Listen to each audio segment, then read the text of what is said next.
They say the coldest thing in winter isn't the snow that buries the land under 6 feet of white silence. It isn't the wind that howls down from the peaks like a pack of wolves, tearing through timber walls and stealing the warmth from your bones. No, the coldest thing in winter is the laughter of a crowd when you have nothing left to lose. When you stand there with empty pockets and a mother's desperate hope, and they look at you like you're less than human, like you're a stain they wish they could wash away. Christmas Eve, 1884. Arizona Territory. The town of Copper Springs sat in a valley where the copper mines had made some men rich and left most men broken. It was a town that smelled of coal smoke and wet sawdust, where the saloons stayed open late and the churches closed early, where money talked louder than scripture and a man's worth was measured in gold dust and land deeds. On the edge of this town, where the dirt road gave way to scrub brush and red rocks, there stood a woman. Her name was Ayanna. She was 29 years old, though the winter had aged her. She was Apache, White Mountain Apache, though her mother had been white. This made her something the town couldn't quite categorize, couldn't quite accept. Not Indian enough for the reservation, not white enough for the parlors and church socials. She existed in the space between two worlds, and that space, she had learned, was the loneliest place on earth. She stood outside Brennan's general store, her breath forming white clouds in the frozen air. Through the frosted window glass, she could see the golden glow of oil lamps. She could see families laughing, children running between aisles with peppermint sticks clutched in their sticky hands. She could smell roasted coffee and cinnamon, smells that reminded her of better days. Days when her husband Dakota was alive, days when she belonged somewhere. Her hand trembled as she reached for the iron door latch. Not from the cold, though the cold was bitter enough to crack stone. No, she trembled because she knew what waited inside. She knew the looks, the whispers, the silence that would fall like a curtain when she walked through that door. But behind her, 5 miles back down that frozen road, was a shack with no fire and no food. And in that shack was her son Cale, 7 years old, wrapped in 3 blankets that weren't enough, asking her a question she couldn't answer. "Mama, is Santa coming tonight?" The question had hit her like a fist to the chest. She had looked into those trusting brown eyes, eyes that looked so much like Dakota's, and she had lied. She had said yes. She had said maybe. She had said anything to keep that light in his eyes from dying. Pride or survival. That was the choice. And when you're a mother watching your child shiver, there is no choice at all. She pushed the door open. The bell above it jingled, bright and cheerful, mocking her with its innocence. It was the last happy sound she would hear for a long time. The warmth hit her face first. After the biting cold outside, the store felt like stepping into an oven. For half a second she closed her eyes and just stood there, letting the heat sink into her frozen skin. But then the silence came. One by one, conversations died. Heads turned. The families in their fine wool coats and polished boots stopped mid-sentence and stared. They didn't see a neighbor. They didn't see a grieving mother trying to feed her son. They saw the deerskin dress under her threadbare coat. They saw the men's boots on her feet, 3 sizes too big, stuffed with newspaper to make them fit. They saw the poverty, and worse, they saw the brown skin, the high cheekbones, the black hair braided down her back. They saw Apache. And in 1884 Arizona, that was all they needed to see. Ayanna kept her head down and walked toward the counter. Her knees shook so badly she thought she might collapse right there on the sawdust floor. Behind that polished wooden counter stood Horace Brennan, a big man with a red face and a white apron stretched tight across his belly. He was weighing a sack of sugar for the mayor's wife, taking his time, making Ayanna wait. Finally, he looked up over his spectacles. He didn't smile. He didn't nod. He just stared at her like she was a dog that had wandered in from the street. "Mr. Brennan," she said. Her voice came out small, almost a whisper. She cleared her throat and tried again. "Mr. Brennan, sir." He wiped his hands on a rag, slow and deliberate, letting the silence stretch. Mrs. Miller, he said finally. Her married name, the white name, dripping with contempt. You're letting the cold in. Shut the door or buy something. Ayanna stepped closer. She could feel every eye in that store burning into her back. She leaned in, keeping her voice low, trying to hold on to the last shreds of her dignity. I need a few things, she whispered. Just a sack of flour, maybe some beans, for my boy, for Christmas. Brennan raised an eyebrow. He didn't lower his voice. He wanted everyone to hear. That'll be 40 cents. Her hands gripped the edge of the counter until her knuckles turned white. I don't have it today, she said, but I will in the spring, I promise. I just need credit, just until the thaw comes. Brennan didn't let her finish. He boomed across the store, his voice filling every corner, bouncing off the timber walls. Credit? He laughed, a harsh barking sound that made her flinch. Your husband promised me money in the spring, too. Then he died and left you with nothing but debts. And now you're here begging. The room went deadly silent. Every shopper, every child, every clerk stopped what they were doing and watched. Ayanna felt the blood rush to her face. It burned hotter than the store's iron stove. Please, she whispered. The word tasted like ashes in her mouth. My boy is hungry. He's just a child. Brennan leaned over the counter, his face close enough that she could smell the whiskey on his breath. He smiled, but there was no kindness in it, no humanity. Everyone's hungry, woman, he sneered. You've got a tab as long as my arm.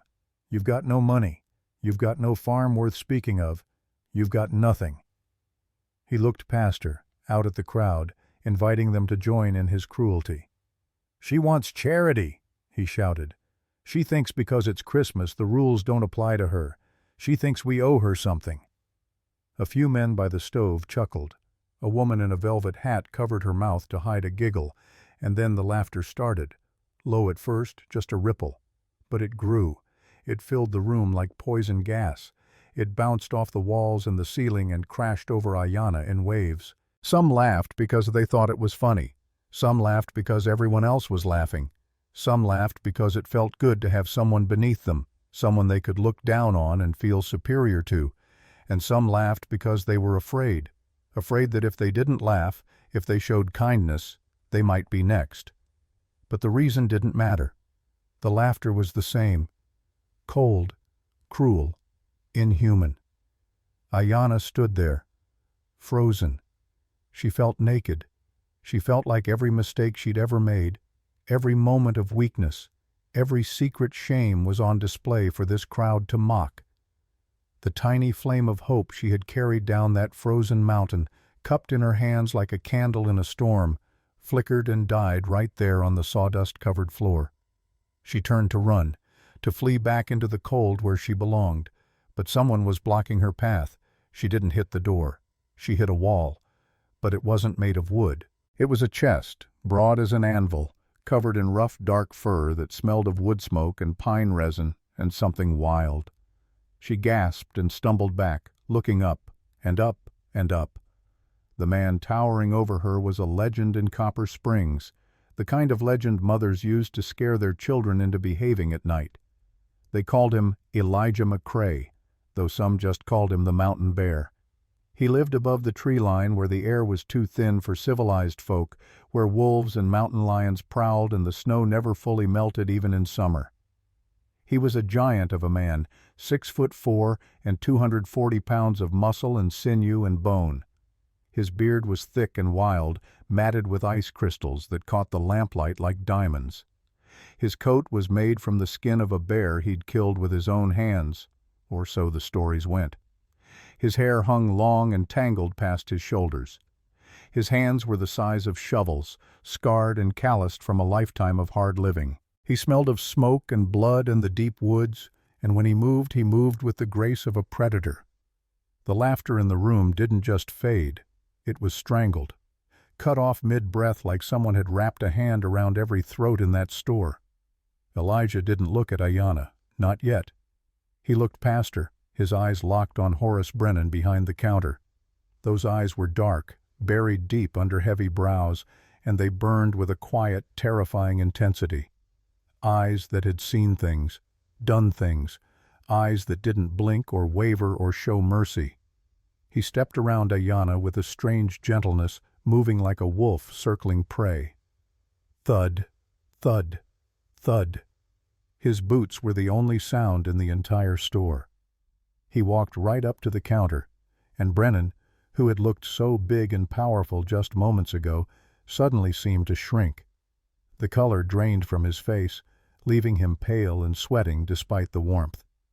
"Now see here, Elijah," Brennan stammered, his voice cracking. His Adam's apple bobbed in his throat like a frightened animal. "We don't want any trouble." Elijah didn't speak. He reached into his coat with one massive hand and pulled out a small leather pouch. He didn't toss it. He didn't slam it down. He dropped it. Thump. The sound was heavy, solid, final. The sound of gold. "That covers her debt," Elijah rumbled. His voice was deep, like stones grinding together in a riverbed, like thunder rolling across distant mountains. "And the flour, and the beans, and something for the boy." Brennan's hands trembled as he opened the pouch. He looked inside and his eyes went wide. There was enough gold in there to cover 10 debts. He nodded quickly, terrified to hold Elijah's gaze for more than a second. "Yes," he whispered. "Yes, of course. More than enough." Elijah turned his back on the shopkeeper. He looked at the crowd, at all those faces that had been laughing just moments ago. Now they studied their boots. They found sudden interest in the floorboards. The women clutched their children closer, the men back toward the walls. No one dared to breathe. No one dared to move. In the presence of the mountain bear, they were prey, and they knew it. Finally, Elijah looked down at Ayanna. She was trembling, still gripping her shawl, waiting for the other boot to drop. She expected him to be cruel. She expected him to be as wild and savage as the stories claimed. But when his eyes met hers, something shifted. The hardness melted away, just for a moment, and what remained was something she hadn't expected. Sorrow. Deep, ancient sorrow. And beneath that, a kindness that the rest of the town was too blind or too afraid to see. He stepped closer, blocking her from the stares of the townspeople with his massive frame. He lowered his voice so only she could hear, and when he spoke in halting, broken Apache.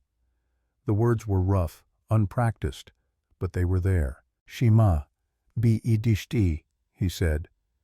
"Mother, come with me." Ayanna's eyes went wide. Shock rippled through her chest. A white man speaking Apache? Here? In this place? It was impossible. It was unthinkable.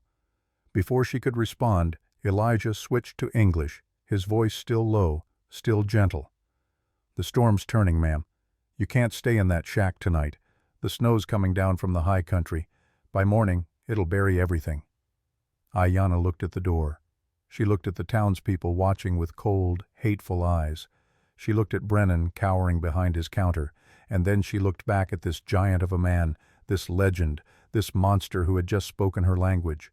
She saw the snow swirling outside the frosted windows, thick and white and deadly. She saw the darkness beyond, the 5-mile walk back to her shack where Cale waited, cold and hungry and alone. And she saw something else, something in Elijah's eyes that told her he understood, that he knew what it felt like to be invisible, to be nothing. She made her choice. Elijah grabbed the heavy sacks of flour and beans with one hand, effortlessly throwing them over his shoulder like they weighed nothing at all. He held the door open for her with his other hand, waiting, patient, not forcing. Ayanna walked through that door. The bell jingled again, that same bright, cheerful sound, but now it felt different, like a door closing on one life and opening to another. The heavy oak door slammed shut behind them, cutting off the light and the warmth and the stares. Just like that, they were back in the dark. The silence of the winter night rushed in to fill the space, broken only by the wind whistling down the valley. Ayanna stood on the porch, clutching her thin coat tight against her throat. Her heart hammered against her ribs like a trapped bird. What had she just done? She had walked away with a man the entire territory whispered about in hushed, fearful tones. A man who lived alone in the wilderness. A man who, for all she knew, might be leading her to her death. But then she looked back through the window of the store. She saw Brennan already laughing again, the fear gone from his face. She saw the townspeople returning to their shopping, to their Christmas cheer, already forgetting her, already erasing her. And she realized that staying would have been a slower kind of death, a death of spirit, of hope, of everything that made her human. Elijah didn't wait for her to second guess. He didn't offer reassurances or explanations. He just turned his collar up against the gale and started walking. Not toward the mountains yet, but toward the edge of town, toward her shack. He knew somehow. He knew she had a boy waiting. They walked in silence through the snow-covered streets. Ayanna had to jog to keep up with his long, steady strides. Her breath came in ragged gasps, white clouds disappearing into the night. Around them, Copper Springs glowed with Christmas warmth, lights in windows, smoke from chimneys, the sound of carols being sung in the church on the hill. All of it felt like it belonged to a different world, a world she could see but never touch. When they reached her shack, leaning and drafty and held together by hope and prayer, Elijah ducked his head and stepped inside without knocking. The fire had burned down to embers, barely giving off any heat at all. In the corner, wrapped in every blanket they owned, Cale lay curled in a tight ball. His breath puffed white in the gloom. Elijah looked around the room, taking in the empty shelves, the drafty walls, the bare cupboards. His jaw tightened. He made a sound, a low grunt of judgment, but not against Ayanna, against the world that had left her here, against the town that had let a mother and child freeze while they ate goose and sang songs. "Get the boy," Elijah said. His voice was flat, final. "You can't stay here, not tonight. The storm's turning. It'll be a killer." Ayanna hesitated. Her eyes darted to the door, to the darkness beyond. "Where?" she asked, her voice trembling. "Where would we go?" Elijah pointed one gloved finger toward the peaks, toward the white mountains that loomed over the valley like sleeping giants. "Up," he said simply. "My place. Stone walls. Holds the heat. You'll be safe." Going up that mountain in a blizzard was suicide. Everyone knew that. But staying here, with no fire and no food and the storm coming, was suicide too. Just slower. Ayanna looked at her son. She looked at the man who had just paid her debt with gold and spoken her language in a room full of enemies. And she made the second choice that would change her life forever. She wrapped Cale in every blanket they owned, layering them until he looked like a small bundle of fabric with eyes peeking out. The boy woke as she lifted him, his eyes going wide with terror at the sight of the giant standing in their doorway. Elijah stepped forward and gently, so gently, took Cale from Ayanna's arms. The boy stiffened, fear written across his face. But then Elijah spoke, his voice dropping to something soft, something almost tender. "Ya'ate ashki shi e Elijah wolye," he murmured in Apache. "Hello, boy. My name is Elijah." Cale's eyes went impossibly wider. His mouth fell open. He looked at his mother, then back at this giant man, this white man who spoke the language of his father. You speak like Papa," Cale whispered. Elijah nodded. He unbuttoned his massive bearskin coat and tucked Cale inside against his chest, buttoning it back up so only the boy's face showed. "A friend taught me," Elijah said. "Her name was Nyalnish. Now hold on tight, little one. We've got a mountain to climb, and the wolves are out tonight." They stepped into the abyss. The storm had been bad before, but now it was worse. The wind screamed like a living thing, trying to tear them off the face of the earth. The snow was waist-deep in places and getting deeper with every passing minute. Visibility was maybe 10 feet. Beyond that, just white darkness and the howling wind. Ayanna stumbled within the first 100 yards. She went down hard, her hands plunging into the snow, the cold biting through her thin gloves. She expected Elijah to keep going, to leave her behind. Why wouldn't he? She was just another burden, another mouth to feed. But he stopped. He stood there like a boulder in a river, his massive frame breaking the wind for her. He didn't say anything. He just extended one hand. She took it, and he pulled her up with a strength that was both terrifying and strangely comforting. She fell twice more on that climb. Each time, he waited. Each time, he helped her up. No words, no judgment. Just the hand extended, the silent offer of help. As they climbed higher, Ayanna watched his back. He was carrying 50 pounds of supplies, and her 7-year-old son tucked inside his coat. Yet he moved through the drifts as if the snow knew him and parted out of respect, as if the mountain recognized one of its own and made way. She realized then that the town was wrong about him. He wasn't a monster, he wasn't a savage. He was part of this mountain, woven into it like the trees and the rocks and the wind. And for the first time since Dakota died, she wasn't fighting the winter alone. She was following the only thing in these valleys strong enough to survive it. Above them, somewhere in the darkness beyond Copper Springs, Horace Brennan stood in his store counting gold, and beside him, Marshal Owen Decker watched with calculating eyes, already planning how to turn a widow's desperation into profit. But Ayanna didn't know that yet. She didn't know about the conspiracy forming in the warm glow of that store. She didn't know that they thought she'd be dead by morning, and they were already dividing up what little she owned. All she knew was the snow and the cold and the broad back of the man leading her up the mountain. All she knew was that for the first time in 8 months, someone had seen her, really seen her, and that was enough. The wind howled, the snow fell, and somewhere far above, hidden in the peaks, a cabin waited with its door unlocked and its fire burning low, ready to welcome the lost and the broken home. The cabin didn't look like it was built. It looked like it had grown right out of the mountain itself, as if the stone and timber had decided one day to take shelter under that massive overhang of granite. It was low and solid, made of logs as thick as a man's waist, tucked beneath the rock face so perfectly that the wind screamed overhead but couldn't touch it. Snow piled high on either side, but the entrance stood clear, protected by the mountain's own hand. Elijah kicked the snow off his boots and pushed the heavy door open. He had to duck to enter, and even then his shoulders nearly scraped both sides of the frame.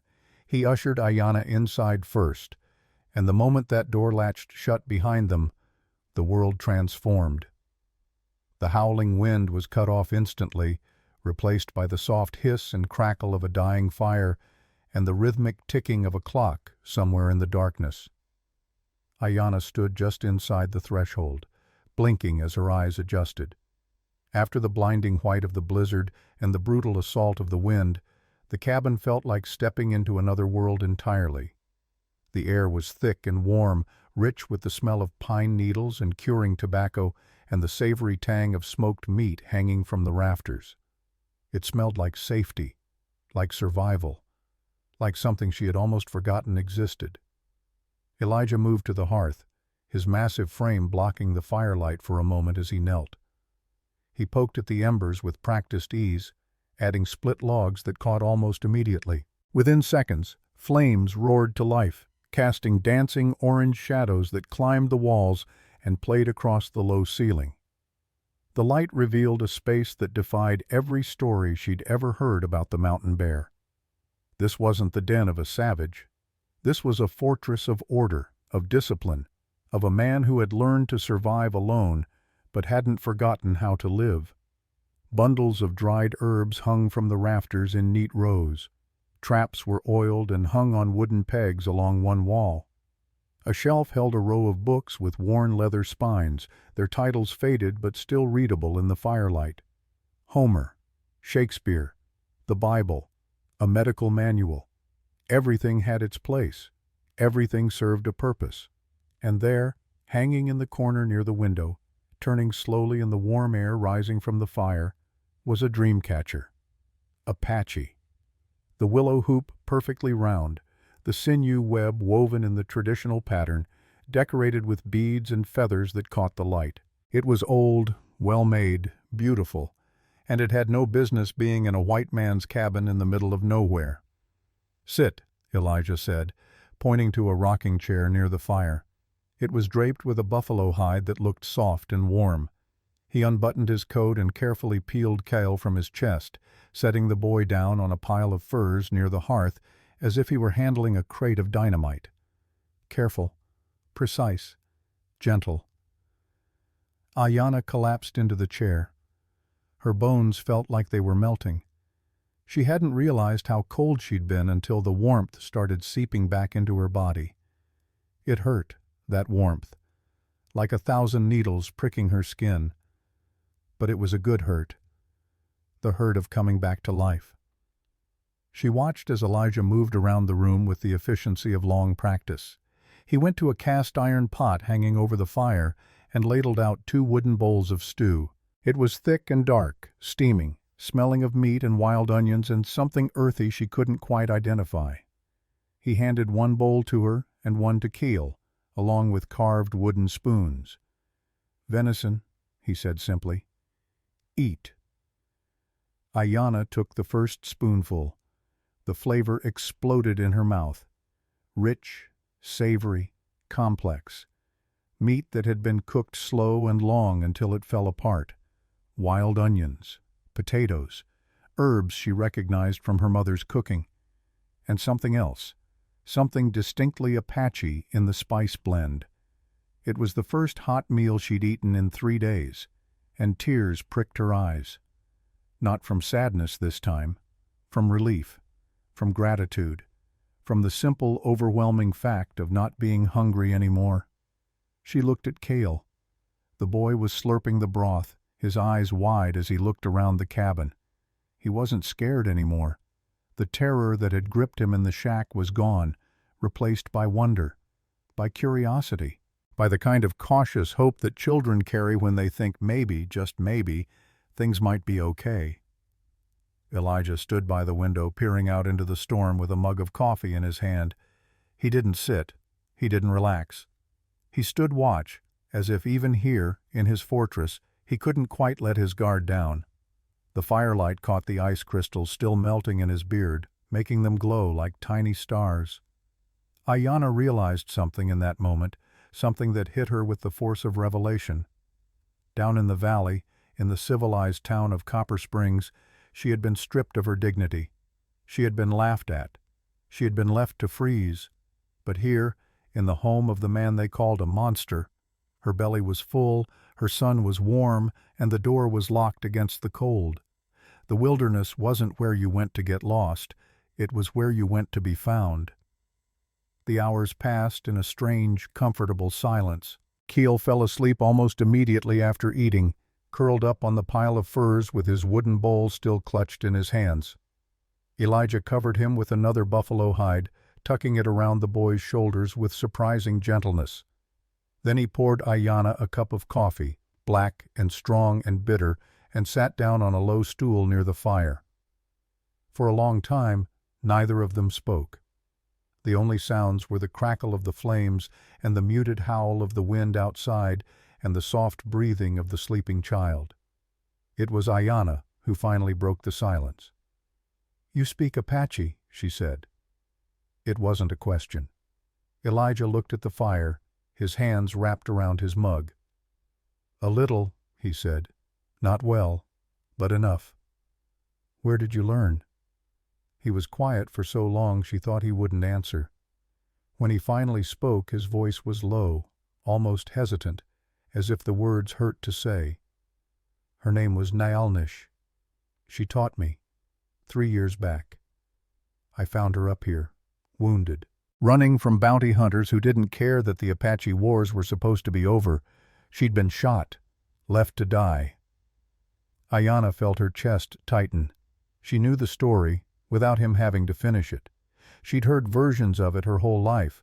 Apache hunted for sport, for bounty money, for the sin of existing. "I brought her here," Elijah continued, "patched her up. She stayed through that winter. She taught me your language, your songs, how to weave a dream catcher." He gestured to the one hanging in the corner. She said I needed to learn. Said I couldn't hate the whole world just because of one town. Is she? Ayanna couldn't finish the question. Dead, Elijah said flatly. Last spring. Pneumonia. I tried everything I knew. Every herb, every remedy. But the cabin's too far from town, and even if it wasn't, no doctor would have come. Not for an Apache. Not even for me. His jaw clenched. She died in that bed right there, holding my hand, asking me to promise I wouldn't go back to hating, that I'd remember what she taught me. The pain in his voice was raw, unguarded. Ayanna recognized it because she carried the same pain, the same loss. My husband, she said softly. Dakota. 8 months ago. Fever took him fast. I ran to town, pounded on Dr. Hewitt's door until my fists were bloody. He looked out the window, saw my face, saw my dress. He said, "We don't treat Indians." I held Dakota's hand until dawn. He died whispering my name, and the town slept. They just slept. Elijah looked at her then, really looked at her, and she saw in his eyes that he understood. He understood in a way no one else could, because he'd lived it too. My wife, he said. Mercy, 10 years back. Different town, same story. We were poor. White trash, they called us. When she got sick, I had gold enough for bread, but not enough for a doctor. He turned us away, said he didn't work for charity. I buried her alone while the church bells rang for Christmas service. They sat there in the firelight, two people who'd been broken by the same cruelty, who'd been left to freeze by the same kind of cold hearts. And in that moment, something passed between them. Not love, not yet, but recognition, understanding, the kind of bond that forms between soldiers who've survived the same battle. That's why you helped me, Ayanna said. In the store, you saw yourself. I saw what I should have been 10 years ago, Elijah corrected. Someone who stood up, someone who didn't let them laugh. I swore after Mercy died that I'd never need anyone again, that I'd live up here alone and to hell with all of them. But then Nalnish found me, or I found her, and she taught me that being alone isn't strength. It's just being afraid to get hurt again. Before Ayanna could respond, the cabin gave a sickening groan.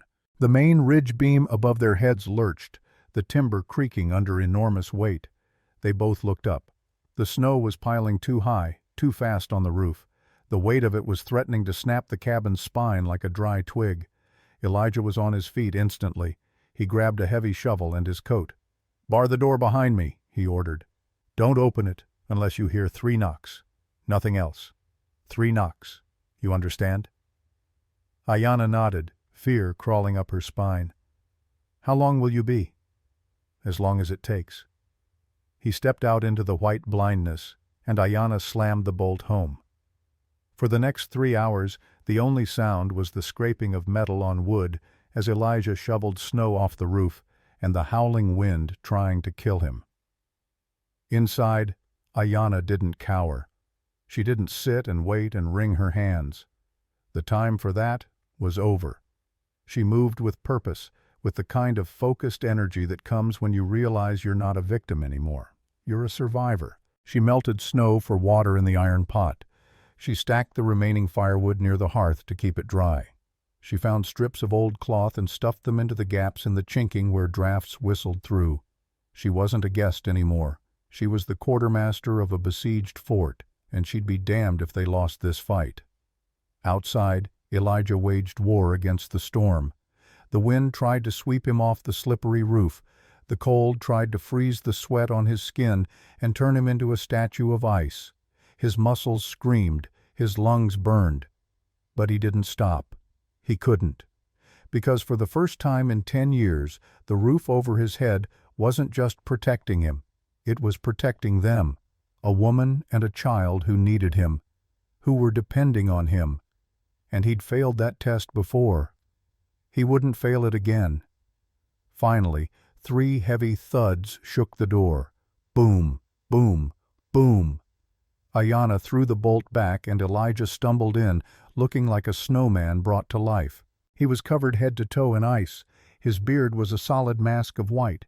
His eyebrows were frosted. His hands shook as he leaned against the doorframe, chest heaving, breath coming in ragged gasps. Ayanna didn't ask if he was okay. She didn't waste time with words. She acted. She guided him to the fire. She peeled the frozen coat from his shoulders, her hands quick and efficient. She shoved a mug of boiling broth into his numb hands, the heat so intense it almost burned. "Drink," she commanded. Her voice was firm, strong, carrying the same tone he'd used on her earlier, the voice of someone who wouldn't take no for an answer. Elijah looked at her over the rim of the cup. His hands were still shaking from exhaustion, but his eyes were clear. He saw what she'd done while he was gone. The stacked wood, the sealed cracks, the sleeping boy tucked safely under fresh blankets, the cabin warm and secure and protected. He saw a woman who hadn't broken under pressure but had hardened into something stronger. "You held the fort," he said. His voice was rough as gravel, barely more than a whisper. "We're allies now," Ayanna said simply. "Allies don't let each other freeze." Something passed across Elijah's face then, a crack in the armor he'd worn for 10 years. His eyes grew wet, just for a moment before he blinked it away. He nodded slowly, unable or unwilling to speak, and in that silence, in that simple exchange, the line between rescuer and rescued dissolved completely. They were just two people keeping the darkness at bay, relying on each other to survive the night. They didn't know it yet, but down in Copper Springs, in a warm office behind the general store, Horace Brennan and Marshal Owen Decker were hunched over a ledger. They were erasing an entry. They were posting a notice. They were setting in motion a theft wrapped in legal paper, betting that the widow and her child would be dead by spring, betting that no one would care enough to stop them. But up on the mountain, wrapped in fur and firelight, Ayanna and Elijah sat in comfortable silence as the storm raged outside. For the first time in years, neither of them felt alone. And that, more than any gold or land or law, was worth fighting for. Ayanna didn't wake up shivering. That was the first miracle. She opened her eyes to pale gray light filtering through the heavy timber walls, and for a moment, panic seized her chest. She didn't recognize the rough beams above her head. She didn't know where she was. Then the smell of coffee and wood smoke brought it all back, and with it came a feeling she hadn't experienced in 8 months. Safety. She sat up slowly, pulling the buffalo robe around her shoulders. The cabin was quiet except for the crackle of the hearth and a rhythmic sound she couldn't quite place. A soft scraping, like steel on wood. She looked across the room and found the source. Elijah sat on a low stool near the fire, hunched over something in his hands. His massive frame was bent in concentration, and in front of him, sitting cross-legged on the floor with his eyes wide as moons, was Cale. The boy watched with the kind of fascination only children possess, completely still except for the rise and fall of his chest. In Elijah's enormous scarred hands was a block of white pine. In the other, a small razor-sharp knife. He was carving, his movements precise and deliberate despite the size of his fingers. Scritch, scratch, scratch. Curling ribbons of pale wood fell to the floor like confetti, gathering in a small pile between his boots. Ayanna watched in silence, not wanting to break the spell. She'd expected to wake to awkwardness, to the strangeness of being in a man's home, to the weight of debt and obligation. Instead, she was watching something tender, something that made her chest ache in a way that had nothing to do with cold or hunger. Elijah blew the dust off the object and held it up to the firelight, turning it slowly to inspect his work. It wasn't finished, still rough in places, but the shape was unmistakable. A coyote. Legs braced, head turned as if listening, tail curved low. In Apache stories, Coyote was the trickster, the survivor, the one who always found a way through impossible situations. He held it out to Cale without looking at the boy, his eyes still on the dancing flames. "Here," he rumbled. "Merry Christmas, little one." May you be as smart and strong as Mai." Cale took the wooden coyote as if it were made of solid gold. He ran his thumb over the smooth flank, feeling the grain of the wood, the careful curves where Elijah had carved fur and muscle. "Did you make this just now?" he whispered. "Just for me?" "Wood was there," Elijah said with a shrug. "Just had to cut away the parts that weren't a coyote." Ayanna felt a lump form in her throat. She stood up and walked to the fire, her bare feet silent on the packed earth floor. Elijah looked up at her, his eyes tired, framed by deep lines that spoke of solitude and hard living. "You didn't have to do that," she said softly. "Boy shouldn't wake up to nothing on Christmas," Elijah replied. "Even up here. Especially up here." He stood, the joints of his knees popping audibly, and poured a tin cup of black coffee from the pot. He handed it to her, and their fingers brushed for just a second. His skin was rough as sandpaper, calloused and scarred, but his touch was hesitant, careful, as if he'd forgotten how to be gentle with another person and was trying to remember. "Breakfast is pone bread and bacon," he said, nodding toward a cast-iron skillet resting near the coals. "It isn't a fancy town feast." "It's better," Ayanna said, and she meant it with every fiber of her being. She looked around the small cabin as the three of them ate their simple Christmas breakfast. There was no tree decorated with ribbons and glass ornaments. There were no garlands strung across the mantel. There was no choir singing carols in a warm church.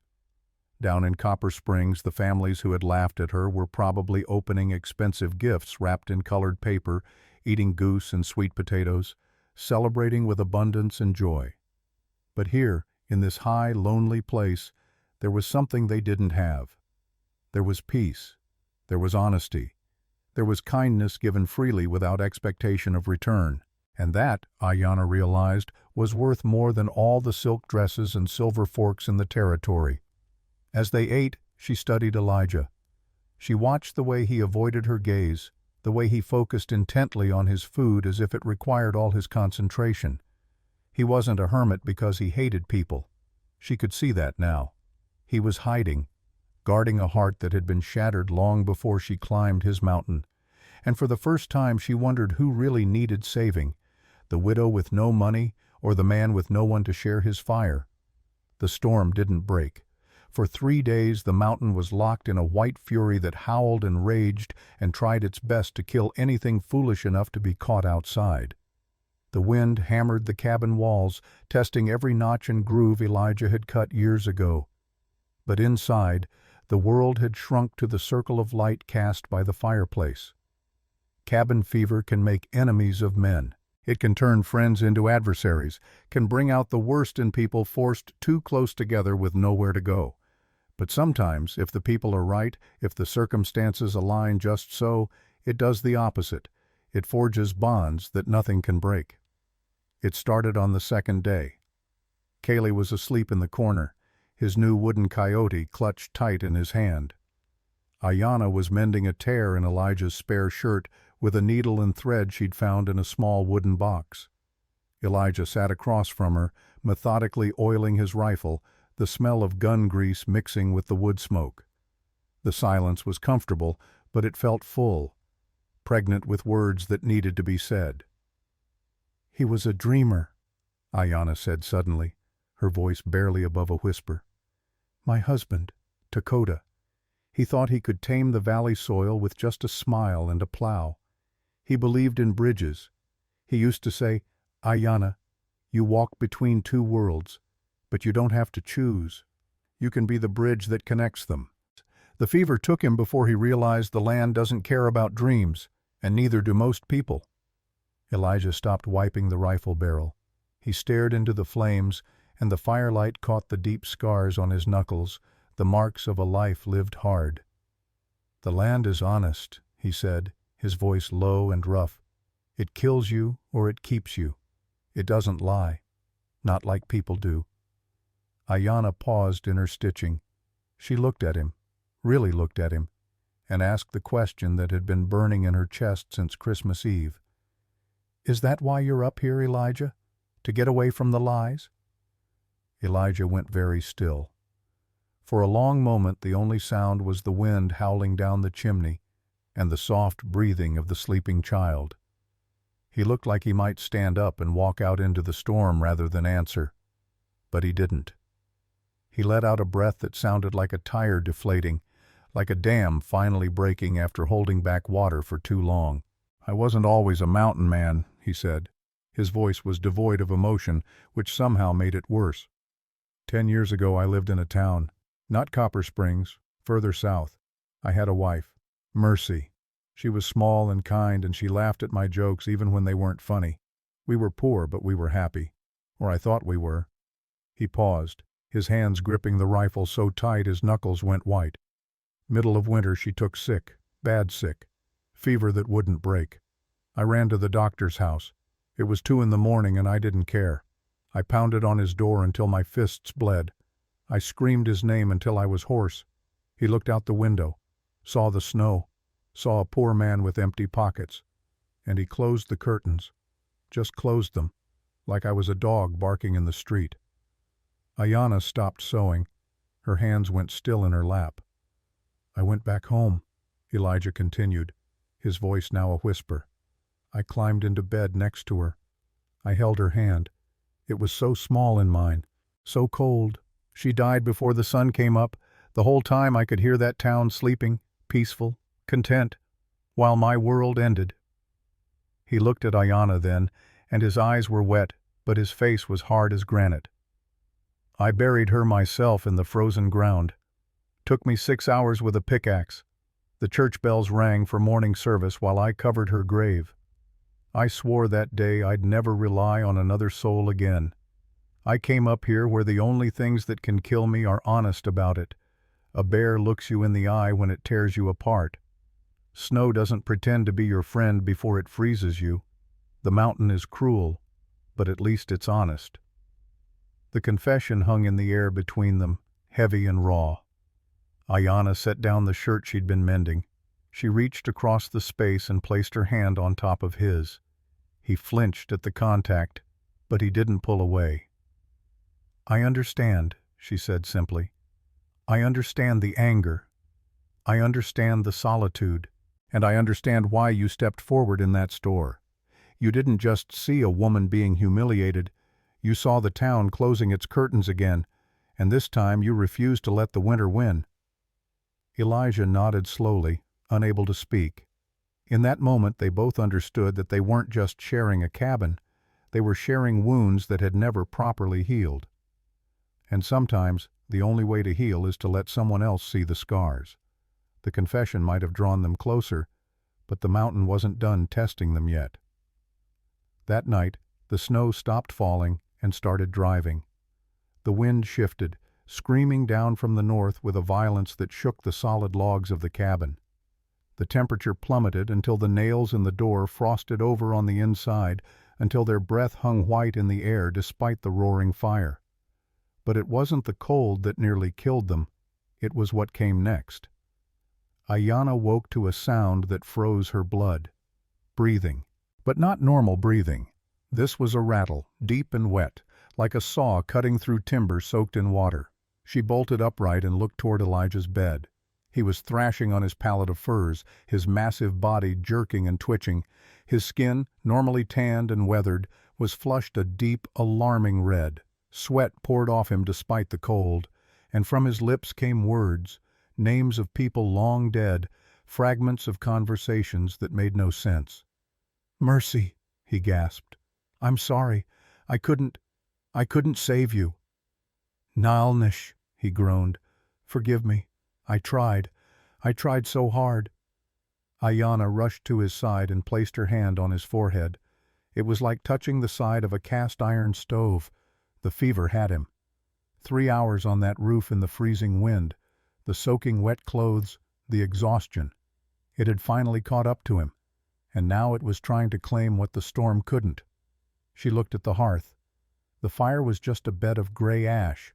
She looked at the wood box in the corner, empty. Fear clawed at her chest, that old familiar panic of the helpless. Her protector was down. The cold was creeping back in like a living thing, and she was just a woman with no strength, no skills, no way to fight back. For a second, she was the widow in the general store again, standing there with empty pockets while people laughed, waiting for someone to save her, hoping for mercy from a world that had none to give. Then she looked at Keel, sleeping peacefully because he trusted her to keep him safe. And she looked at Elijah, the man who had walked into that lion's den for her when he owed her nothing, the man who had carried her son up a mountain in a blizzard, the man who had carved a toy on Christmas morning because a boy should wake up to something. "No," she whispered to the darkness. "Not this time." Ayanna stood up. The fear was still there, but beneath it, rising like floodwater, was something else, something harder. Something that had been forged in that cabin over the past 3 days. She grabbed Elijah's heavy coat. It hung on her like a tent, the sleeves dragging past her hands. She rolled them up with sharp, angry movements. She put on his oversized gloves. She picked up the heavy splitting axe leaning by the door. She stepped out into the morning that was more white than any morning should be. The air was so cold it hurt to breathe, freezing the inside of her nose, making her lungs ache. The wood pile was buried under 3 feet of snow, but a few logs lay exposed near the cabin wall, frozen solid as stone. She set a log on the stump that served as a chopping block. She raised the axe. It was heavy, unbalanced in her smaller hands, fighting her. She swung. Thunk! The blade bounced off the frozen wood, sending a shock wave up her arms that rattled her teeth and made her shoulders scream. She gritted her teeth. She widened her stance like she'd seen Dakota do 100 times. She swung again. Crack! The wood split. For an hour, Ayanna fought the wood. Her hands blistered inside the gloves. Her back screamed in protest. Her arms felt like they were on fire. Sweat soaked through her clothes despite the killing cold. But she didn't stop. She couldn't, because stopping meant Elijah died, and she would not let another good man die while she stood by helpless. She hauled the wood inside, her breath coming in ragged gasps, her vision blurring at the edges. She built the fire back up until it roared, feeding it log after log until the cabin filled with blessed heat. She melted snow in the pot, her hands shaking so badly she could barely hold it steady. She found the dried herbs Elijah kept in glass jars on the shelf. Willow bark for fever, sage for infection, yarrow to make him sweat out the poison. Her grandmother had taught her these things, lessons from a childhood that felt like another life. She brewed a bitter tea strong enough to wake the dead or kill the living, she wasn't sure which. She knelt beside Elijah and lifted his heavy head into her lap. He was burning up, his eyes rolling beneath closed lids, his massive body shaking with chills despite the fever. She spooned the tea past his cracked lips, a little at a time, patient and determined. He groaned and tried to turn away. His eyes fluttered open, glassy and unfocused. "Sarah," he rasped, a name she didn't know, another ghost in his haunted past. "No," Ayanna said firmly. Her voice was steel-wrapped in velvet. "It's Ayanna, and I've got you now. You rest. I have the fire. I have the wood. I have everything. You rest, Elijah. Let me carry the weight for a while." He looked at her, really looked at her through the haze of fever. He saw the soot on her face. He smelled the wood smoke clinging to her clothes. He saw the blisters on her hands and the fierce determination in her eyes. He saw a woman who had stopped waiting to be saved and had become a warrior instead. Something in him let go. For the first time in 10 years, the mountain bear surrendered. He closed his eyes and sank into the furs, his breathing easing just a fraction. He let someone else stand guard. He let someone else fight. He trusted. For 3 days, Ayanna waged war against the fever. She fed him tea every 2 hours, patient as stone. She kept the fire roaring, hauling wood until her back was a mass of knots and her hands were raw. She bathed his forehead with cool cloths soaked in melted snow. She sang Apache songs her mother had taught her, songs for healing, songs for strength. Cale helped in his own way, sitting beside Elijah and telling him stories about his father, about the coyote trickster, about anything and everything to fill the silence. The boy seemed to understand instinctively that Elijah needed to hear voices, needed to know he wasn't alone in the dark place where the fever had taken him. On the third night, the fever broke. One moment Elijah was burning, thrashing, calling out names. The next, his skin cooled. His breathing deepened. He fell into a real sleep, not the fever dream that had held him captive, but genuine rest. Ayanna slumped beside his bed, exhausted beyond words, and for the first time in 3 days, she let herself cry. Not from sadness, from relief, from the overwhelming weight of having carried another human being back from the edge of death through sheer stubborn will. When Elijah woke 2 days later, weak as a kitten, but clear-eyed and present, he found Ayanna sitting by the window. She was mending his bearskin coat where it had torn, her movements slow and methodical, her face drawn with exhaustion, but peaceful. He tried to sit up, and his muscles protested violently.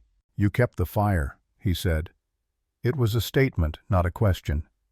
Ayanna bit the thread and set the coat aside. "I did," she said simply, "and I chopped the wood, and I kept your tea hot. You're a heavy patient, Elijah McCrae." For the first time since she'd met him, the mountain bear blushed.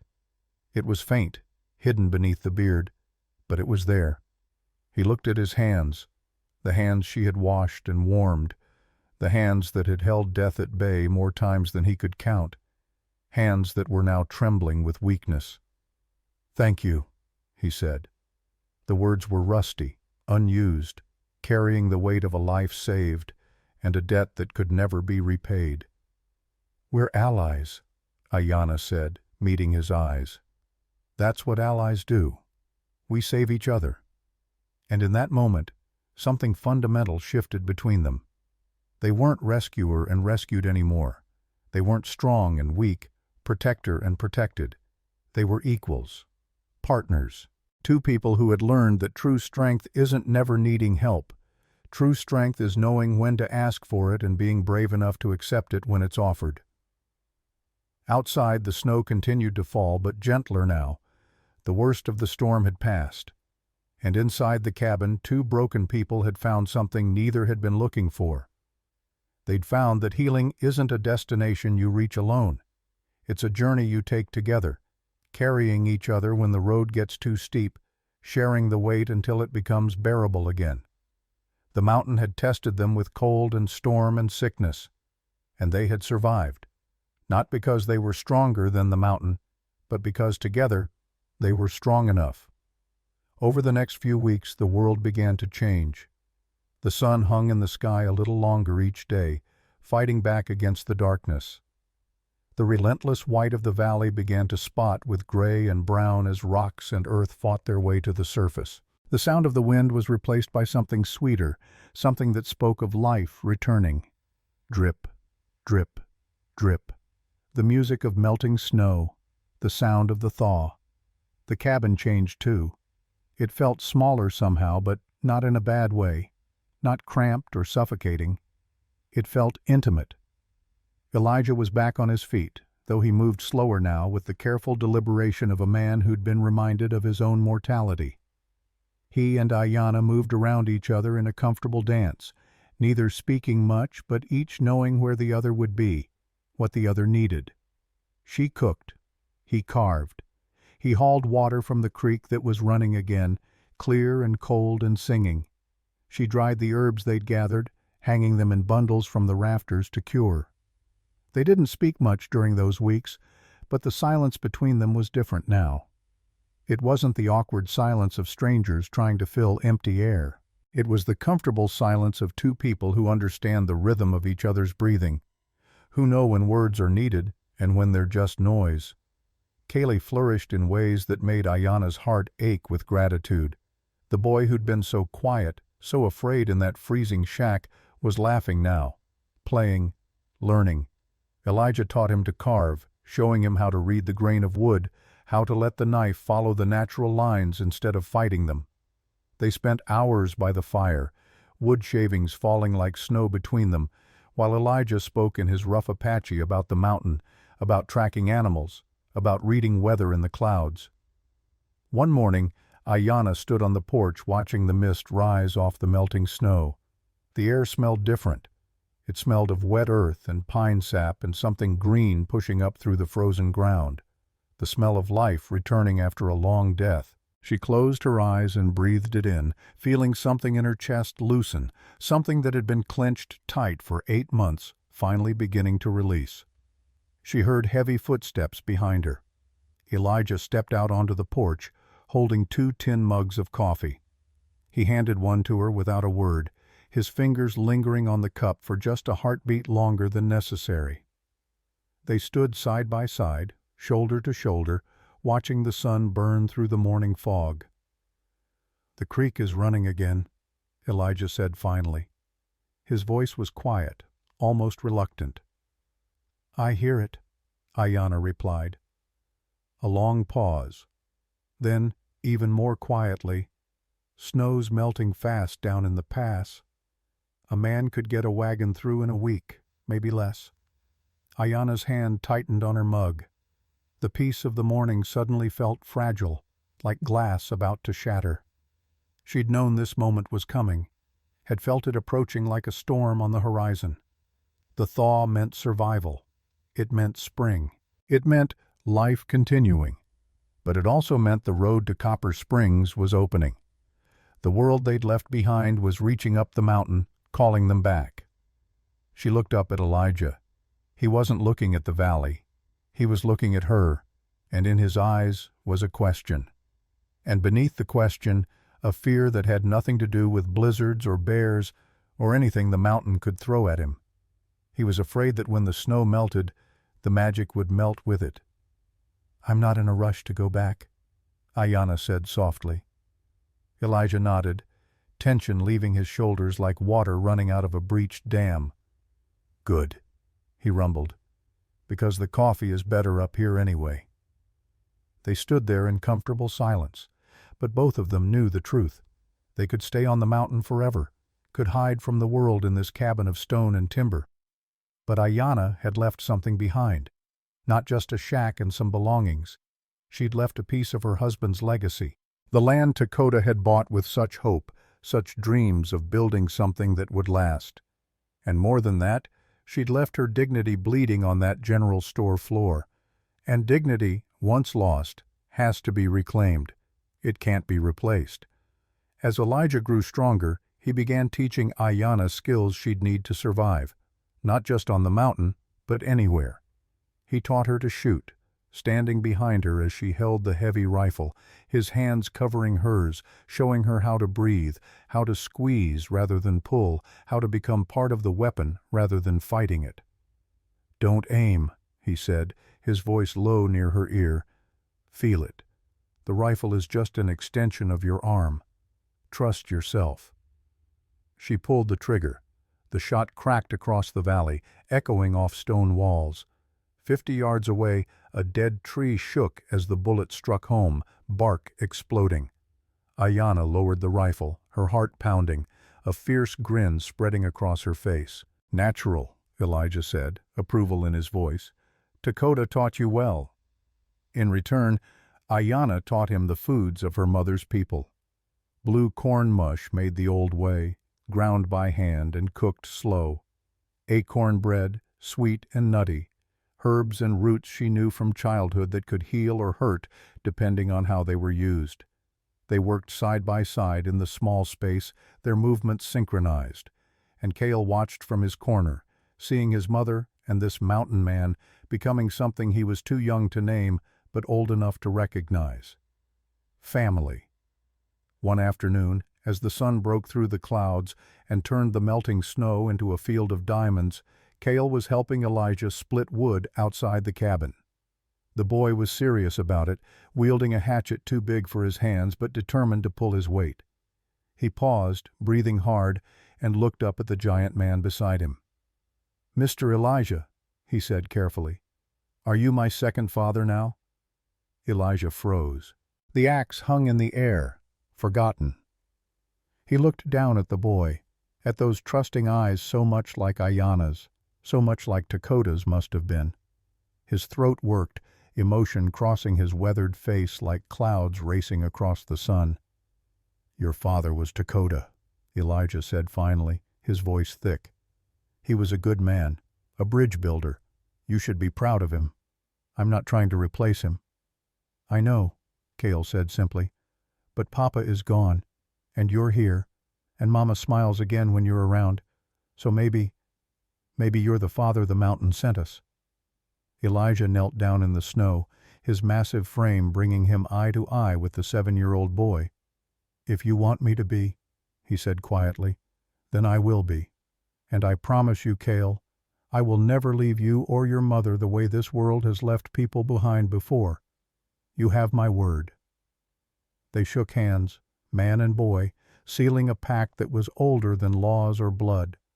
The pact of chosen family, of people who decide to belong to each other, not because they have to, but because they want to. The moment should have been perfect, but perfection never lasts. That evening, as the last light was fading from the sky, they heard it. The sound of footsteps crunching through the crust of melting snow. Deliberate footsteps. Someone climbing the mountain with purpose. Elijah grabbed his rifle and moved to the door. Ayanna pulled Cale close, her hand instinctively going to the knife at her belt, the Apache blade that had been Dakota's. They waited in tense silence as the footsteps grew closer, accompanied by the sound of labored breathing and the tap of a walking stick on stone. Then a voice called out, old and strong, speaking in Apache. "Shikis, shi e ya yutso." "My daughter, I have been searching for you." Ayanna's eyes went wide. She knew that voice. She pushed past Elijah and threw open the door. Standing in the twilight, leaning on a gnarled walking stick, was an old man. He was Apache, White Mountain Apache, with a face carved by time into a map of wisdom and sorrow. His hair was white as the snow around him, bound in traditional fashion. He wore a mixture of Apache and white man's clothing, a man who, like Ayanna, walked between worlds. His eyes were sharp despite his age, taking in everything with a glance that missed nothing. "Hastian," Ayanna breathed, dropping to one knee in a gesture of respect. "Red Skywalker." The old man smiled, his face crinkling into 1,000 lines. He switched to English, his accent thick but his words clear. "Stand up, child. We are too old for ceremonies in the snow." Red Skywalker was a legend among both the Apache and the white settlers who knew enough to listen. He was 72 years old and had lived through wars and treaties, through the breaking of his people and their stubborn refusal to be completely broken. He was a healer, a storyteller, a keeper of the old ways. And he had been Dakota's teacher. He stepped into the cabin with the careful movements of age, and Elijah moved aside, giving the elder the respect his years demanded.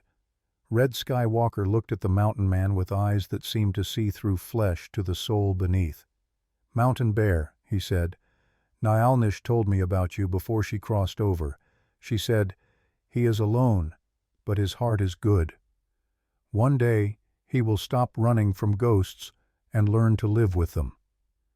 Elijah's jaw tightened, but he nodded.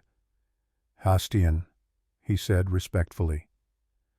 Red Skywalker turned to Ayanna, his expression softening. "Dakota was my student. More than that, he was like a son to me. Before he died, he asked me to watch over you and the boy. But you disappeared into the snow last winter. I thought the mountain spirit had taken you home." "Elijah saved us," Ayanna said simply. The old man's eyes moved between Ayanna and Elijah, reading the space between them, the way they stood, the looks they exchanged. He smiled knowingly. "The mountain gives what the valley takes away," he said. "This is good, but I did not climb here to bless what is already blessed." His expression grew grave. "I came to warn you. The vultures circle your land, Ayanna. They think you are dead. When I went to Copper Springs to search for you, I saw a notice. Posted on your door. Debt seizure. Public auction. Set for March 24th. The words hit like a physical blow. Ayanna felt the blood drain from her face. But Elijah paid the debt. Everyone in that store saw it. Red Skywalker shook his head. A ledger can be changed. A witness can be silenced. Marshal Decker and the shopkeeper Brennan, they are partners in greed. I heard them talking in the saloon. They think you died in the winter. They are already planning to divide your land between them. They speak of copper, a vein that runs beneath your property, worth more than most men see in a lifetime. Elijah's hands clenched into fists. How much? He asked, his voice dangerous. They say $50,000? Red Skywalker let that sink in. This is not about $40 of debt. This is about men who see an opportunity and a woman with no one to protect her claim. They bet on winter to kill you. When spring comes and you are not there to stop them, the land becomes theirs by law. Ayanna felt rage building in her chest, hot and fierce. Dakota knew about the copper. That's why he bought that land. He was going to use the money to build a school, a place where Apache and white children could learn together, build bridges, like he always said. And now men who build nothing want to take it, Red Skywalker said. You have until March 24th. That is 8 days from now. If you do not appear to contest the seizure, the land is lost. Silence fell over the cabin. Outside, water dripped from icicles, each drop a tiny clock ticking away the time they had left. Finally Ayanna spoke, her voice steady and cold as the mountain itself. Then we go back, she said. We go back and we fight. Elijah looked at her, concern in his eyes. That town is dangerous. They don't want you. They never did. Ayanna turned to face him fully, and in her eyes was a fire he'd only seen glimpses of before. 10 years ago, you let them win. You walked away and let them steal your wife's memory, steal your dignity, steal everything. I'm not you, Elijah. I'm not running. That land is Dakota's legacy. It's Kaylee's future. And I will be damned if I let greedy men take it because they think a woman with brown skin doesn't deserve justice. Something shifted in Elijah's face. The old pain was there, the old shame, but something else rose to meet it. Pride, determination.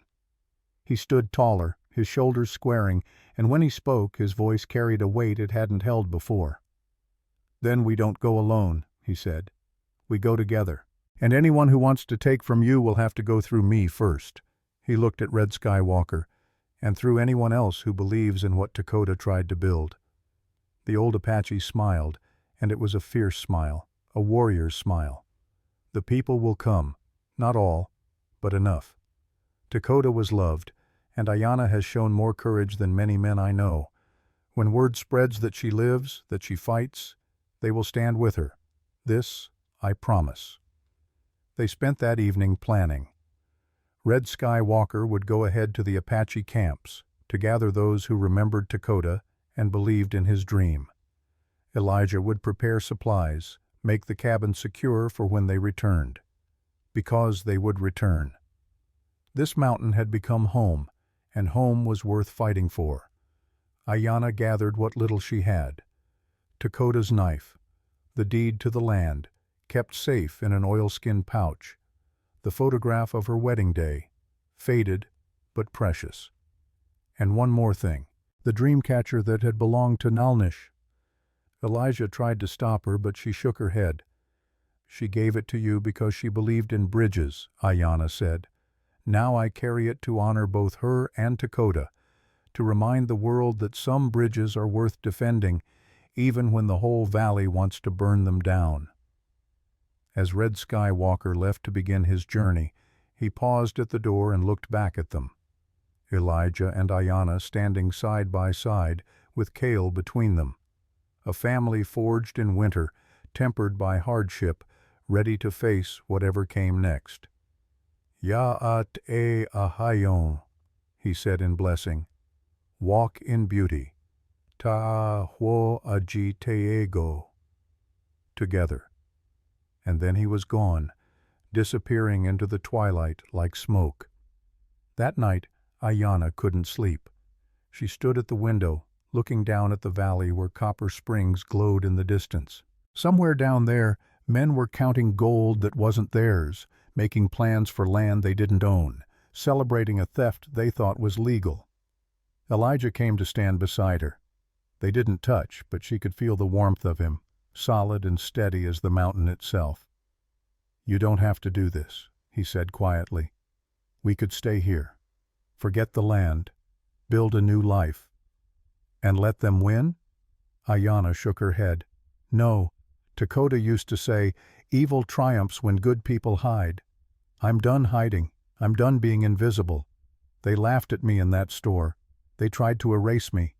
Tomorrow I walk back into that town, and I show them that you can't erase someone who refuses to disappear." Elijah was quiet for a long moment. Then he reached out and took her hand. His palm was rough, scarred, warm. "Then we show them together," he said, "and this time nobody laughs." The thaw was coming. The pass was opening, and with it, a reckoning that had been building since Christmas Eve. The mountain had given them shelter, had given them strength, had given them each other. Now it was time to go back down into the valley and teach cruel men what happens when the people they've dismissed decide to stand up and be counted. The storm was over, but the real battle was just beginning. They descended from the mountain on a morning when the sun broke through the clouds like a promise being kept. The journey down was nothing like the desperate climb up on Christmas Eve. Then Ayanna had been running from humiliation, from starvation, from a world that wanted her invisible. Now she was walking toward confrontation with her head high and fire in her blood. The snow had retreated to the high peaks, leaving the lower slopes carpeted with wildflowers that had somehow survived beneath the ice. Purple lupine and yellow mountain sunflowers turned the meadows into a quilt of color. The air smelled of pine sap and fresh water and earth waking from a long sleep. Keel ran ahead, chasing rabbits and laughing in a way he hadn't since before his father died.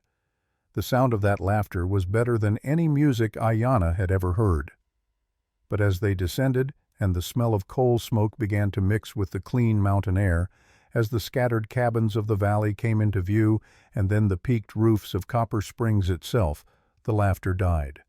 The weight of what they were about to do settled over them like a heavy coat. They reached the outskirts of town just past noon. Ayanna stopped at the edge of the dirt road that led into Copper Springs proper, her hand instinctively going to the dream catcher hanging from her neck. Elijah moved to stand beside her, close enough that his shadow merged with hers. He didn't speak, didn't need to. His presence was enough. She led them not toward Main Street, where the stores and saloons clustered like mushrooms after rain, but toward the edge of the woods, where her shack still stood, or what remained of it. As they came around the last bend in the trail, Ayanna stopped so suddenly that Cale bumped into her back. The shack was there, leaning and sad as always, but something was terribly wrong. The door hung from one hinge, swinging slowly in the breeze. The windows were dark and empty as the eyes of a skull, and nailed right into the wood of the front door, stark and white as a death notice, was a piece of paper. Ayanna walked forward slowly, each step feeling like walking through deep water. She reached the door and tore the paper down with shaking hands.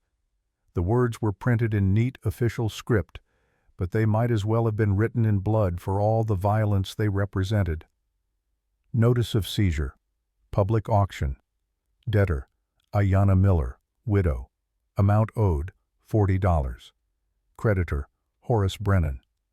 Auction date, March 24, 1885. Failure to contest will result in transfer of property to creditor for settlement of debt. Today was March 23rd. They had less than 24 hours. Elijah stepped up behind her and read over her shoulder. She could feel the anger radiating off him like heat from a forge. When he spoke, his voice was low and dangerous, the voice of a man who'd spent 10 years in the mountains, learning that civilization was often just a thin coat of paint over savagery. "He didn't wait to see if you were dead," Elijah said. "He posted this before the snow even melted from your roof. He wanted you gone, wanted you erased." Ayanna crumpled the paper in her fist, the rage in her chest building until she thought she might burst into flames right there in the mud. "He thought Winter killed me," she said, her voice shaking but not with fear, with fury. "He tried to steal my home before anyone could find my body frozen in a drift." She turned to look at Elijah and Cale, at these two people who had become her strength, her purpose, her reason to keep fighting. "They think I'm a ghost," she said. "They think I'm some poor frozen wretch they can sweep under the rug and forget. They tried to make me disappear." Elijah looked down at the town, at the church steeple rising above the other buildings, at the smoke from 100 chimneys. His jaw was set, his eyes hard. "Then let's go show them they believe in the wrong kind of spirits." Ayanna took a deep breath. She straightened her shoulders. She adjusted the dream catcher so it hung visible over her heart. She made sure Dakota's knife was secure at her belt. And then she started walking toward Main Street, toward the general store, toward the place where she'd been humiliated and dismissed and laughed at. But she wasn't that woman anymore. That woman had died in the winter. This woman, tempered by cold and hardship and the love of good people, was forged from stronger steel. The bell above Brennan's general store door jingled when she pushed it open. It was the exact same cheerful sound as Christmas Eve, innocent and bright, but this time it rang like a war cry. She stepped through that doorway, and the effect was instantaneous. Conversations died mid-sentence. Coffee cups froze halfway to lips. Children stopped running in the aisles and stared. The silence spread through the store like ice forming on a pond, starting at the door and rippling outward until every person, every heartbeat, every breath was suspended in shocked stillness. They had been expecting a corpse. They had been expecting a tragic story to tell over dinner, a cautionary tale about Indians who didn't know their place, about poor women who should have stayed where they belonged. Instead, they got a queen. Ayanna didn't look like the ragged creature who had begged for credit 4 months ago. She wore the same deerskin dress, but now it was clean and mended. Over it, she wore a coat of wool that Elijah had bartered for in a trading post halfway down the mountain. Around her shoulders hung a silver-tipped fox fur that had belonged to Nyalnish, a gift from one bridge builder to another. The dream catcher gleamed at her throat. Her hair was braided in the traditional Apache way, but woven through it were strips of blue cloth, the color white women wore to show mourning. She was a living declaration that she belonged to both worlds and would not be erased from either. Behind her, filling the doorway like a thunderhead, stood Elijah. His arms were crossed over his massive chest. His face was carved from granite. His eyes moved across the crowd, cataloging faces, remembering who had laughed, who had stood silent, who had shown even a flicker of compassion. He said nothing. He didn't need to. His presence was a promise and a threat wrapped together. Horace Brennan stood behind his counter, in the middle of weighing sugar for Mrs. Patterson. When he saw Ayanna, the scoop fell from his hands and hit the wooden floor with a clatter that seemed loud as a gunshot in the silence. His face went from ruddy red to the color of old milk in the space of a heartbeat. "Mrs. Miller," he stammered, his voice cracking like thin ice. His hand went to his collar as if it had suddenly become too tight. "We thought, that is, we believed. You thought I was dead," Ayanna finished for him. Her voice was calm, measured, but it carried to every corner of the store. "And you thought my property was yours for the taking." She walked to the counter, and the crowd parted for her like the Red Sea. She didn't tremble now. She didn't beg. She slammed the crumpled seizure notice onto the polished wood with enough force to make the scales jump. The sound echoed like a judge's gavel. "You posted this on my door," she said. Each word was a stone dropped into still water, sending ripples through the assembled townspeople. "You tried to sell a widow's home before her body was even found, before the snow melted, before you had any idea whether I was alive or dead. Now see here," Brennan blustered, trying to find his footing, trying to summon the authority he'd wielded so easily when she was weak and desperate. "It's just business. Perfectly legal. You had debts. The law says when a debtor can't pay, when a debtor abandons property." His words trailed off as Elijah took a single step forward. Just one step, but it was enough. Brennan's voice died in his throat like a candle snuffed out. "The law," Elijah said. His voice was quiet, but it filled the room the way thunder fills a valley. "The law. Tell me, Brennan, what does the law say about paid debts?" Marshal Owen Decker emerged from the back of the store where he'd been watching from the shadows. He was a lean man with a face like a hatchet and eyes that calculated odds the way a gambler counts cards. His hand rested on the butt of his pistol, casual but threatening. "The law says that without documentation, without proof of payment, a debt remains outstanding," Decker said. His voice was smooth, practiced, the voice of a man who'd learned to make corruption sound reasonable. "And I'm afraid, Mrs. Miller, that while some folks might remember seeing gold change hands on Christmas Eve, there's no entry in Mr. Brennan's ledger, no receipt, no legal record of payment." "Because you erased it," Ayanna said. Her voice cut through his excuses like a knife through silk. "You changed the ledger. You destroyed the evidence. You and Brennan planned this while the snow was still falling." Decker smiled, and it was the smile of a snake that's just cornered a mouse. "That's quite an accusation. I hope you can prove it." "Can she prove it?" A new voice called from the doorway. "I believe I can help with that." Every head in the store turned. Standing in the entrance, backlit by the afternoon sun, was Reverend Samuel Cross. He was a black man of 56 years who'd come west after the war, carrying a Bible and a belief that justice was meant for everyone, not just the powerful. His congregation was small, mostly the poorest families in town, the ones who couldn't afford pews in the big white church on the hill. But what he lacked in wealth he made up for in moral authority, and right now he carried that authority like a sword. He walked into the store, his boots echoing on the floorboards, and in his hands he held an old leather-bound ledger. "Mr. Brennan," he said, his voice carrying the cadence of Sunday sermons, "I believe you've been looking for this." Brennan's eyes went wide. His mouth opened and closed like a fish drowning in air. "That ledger, I threw that away. It was outdated. Replaced." "You threw it in the refuse bin behind my church," Samuel said, "but the Lord works in mysterious ways. I found it when I was taking out the Sunday collection, and being a curious man I looked inside. Would you like to know what I found?" He opened the ledger and held it up so the crowd could see. His finger pointed to an entry written in Brennan's own hand, dated December 24, 1884. "Debt paid in full. Gold. For Ayanna Miller, widow of Dakota. $40 in interest." And below that, in Samuel's own neat script, "Witnessed by Samuel Cross, Reverend." The murmur that went through the crowd was like wind through wheat. People looked at each other, at Brennan, at Decker. The story they'd been told, the narrative of the poor widow who'd died owing money, was crumbling. "That could be forged," Decker said, but his voice had lost its confidence. "Could be," Samuel agreed. "Except that 15 people were in this store that night, 15 witnesses who saw the mountain bear drop a pouch of gold on this very counter, who heard him say those exact words. I've spoken to most of them this past week. Would you like me to call them forward, have them testify under oath before God in this community?" From the back of the store, Mrs. Chen stepped forward.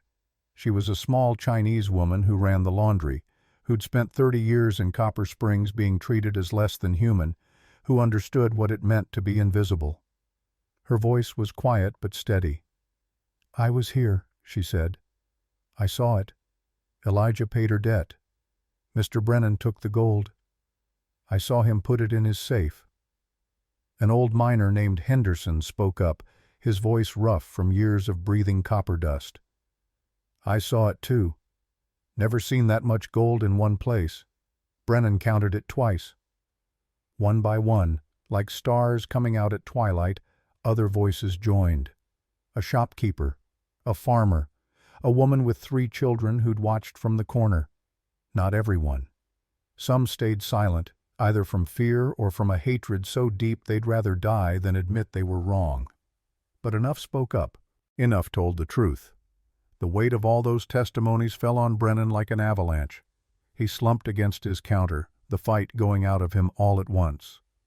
"It was Decker," he said, his voice small and defeated. "It was his idea. He said there was copper under her land, said it could be worth 50,000, said all we had to do was wait for winter to kill her, then claim the property legally.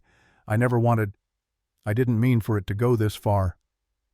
Decker's hand moved toward his gun, but before he could draw, the door opened again. This time it was Red Sky Walker who entered, and behind him 5 Apache warriors. They moved with the fluid grace of men who knew violence intimately and weren't afraid of it. They spread out, surrounding Decker without saying a word. "Dakota was my brother in all but blood," Red Sky Walker said in English, his old voice carrying power that had nothing to do with volume. "Ayanna is my sister. You want to draw that weapon? Do it. But know that you'll have to shoot through all of us to reach her, and old as I am, I promise you won't make it." Decker looked at the Apache warriors, at their hard faces and harder eyes. He looked at Elijah standing like a mountain between him and Ayanna. He looked at the crowd of townspeople, and he saw in their faces not support, but disgust. His hand moved away from his gun. "This isn't over," he said, but everyone in that store knew it was a lie. "Oh, it's over," Reverend Samuel began, but before he could continue, the door opened once more. The crowd turned as one. Dr. Marcus Hewitt stood in the doorway, backlit by the fading afternoon sun. He was older than Ayanna remembered from that terrible night 8 months ago. His hair had gone completely white. His medical bag, usually clutched like a shield, was nowhere to be seen. He looked smaller somehow, as if guilt had been eating him hollow from the inside out. He didn't look at the crowd. He walked directly toward Ayanna, his steps deliberate but heavy, like a man walking to his own judgment. The townspeople parted without a word, sensing something momentous about to unfold. "Mrs. Miller," he said, his voice rough and strained. He stopped 3 feet away, close enough to speak, but far enough to show respect for the distance between them.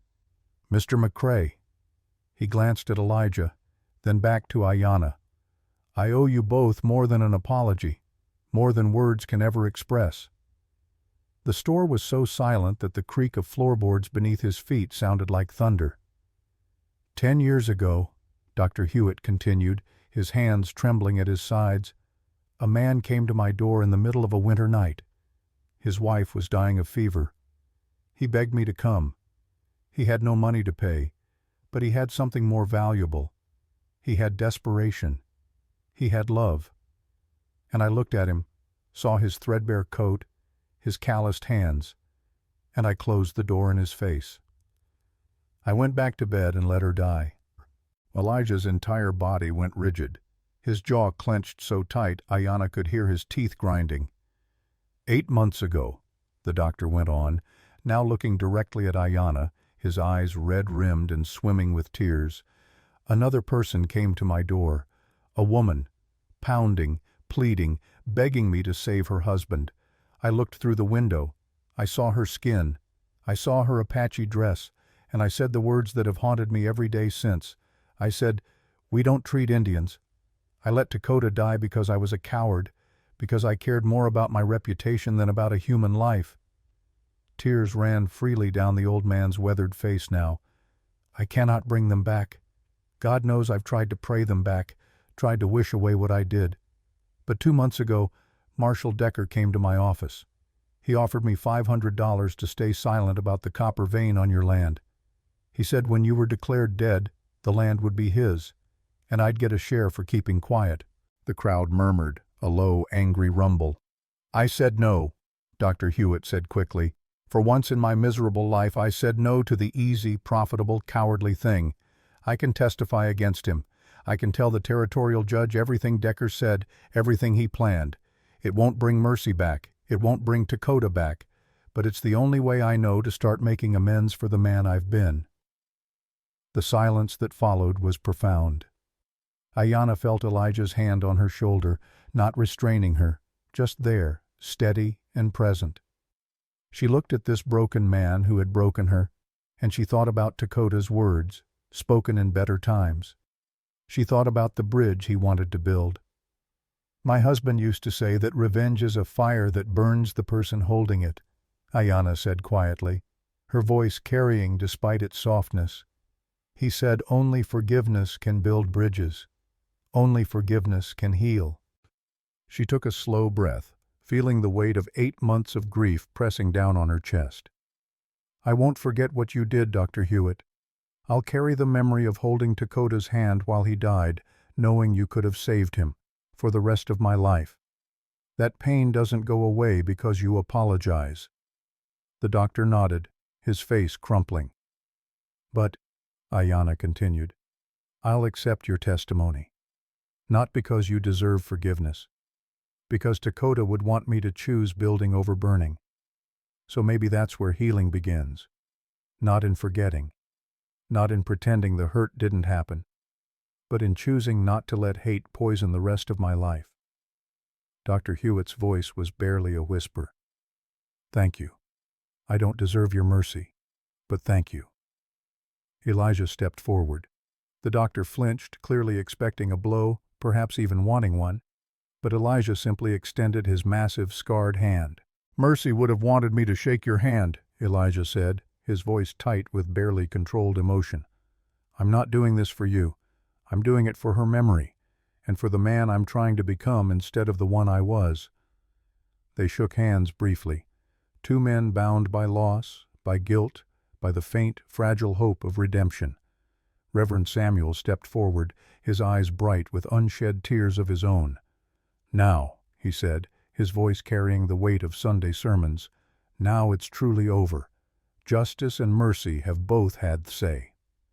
The crowd began to disperse, people filtering out of the store with backward glances. "I'm sorry," she said. "I'm sorry I laughed that night. It was cruel. I was cruel. I know what it's like to be treated as less than human, and I did it to you anyway. Please forgive me." Ayanna looked at this woman who'd been broken by the same world that had broken her. She nodded slowly. "I forgive you," she said, "but don't ask me to forget." As they walked out of that store into the afternoon sunlight, Ayanna felt something shift inside her chest. It wasn't triumph exactly. It was something quieter, something deeper. She'd reclaimed her land. She'd exposed corruption. She'd forced a town to see her, really see her, and acknowledge what had been done to her. But as she stood there on that dusty street with Elijah beside her and Cale holding her hand, she realized something. She'd won the battle. She had the deed. She had justice. But she didn't want what she thought she wanted. She didn't want to rebuild that shack. She didn't want to live on the border between two worlds that would never fully accept her. She wanted to go home. And home wasn't down here in the valley anymore. Home was up on that mountain, in a cabin made of stone and hope, where two broken people had learned to be whole together. The sun was setting as they stood at the crossroads, literally and figuratively. Behind them, Copper Springs went about its evening business. Ahead, the mountain waited, its peaks painted gold by the dying light. Ayanna held the deed in her hands, this piece of paper that had cost so much, that represented Dakota's dreams. But there was one more piece of business to settle first.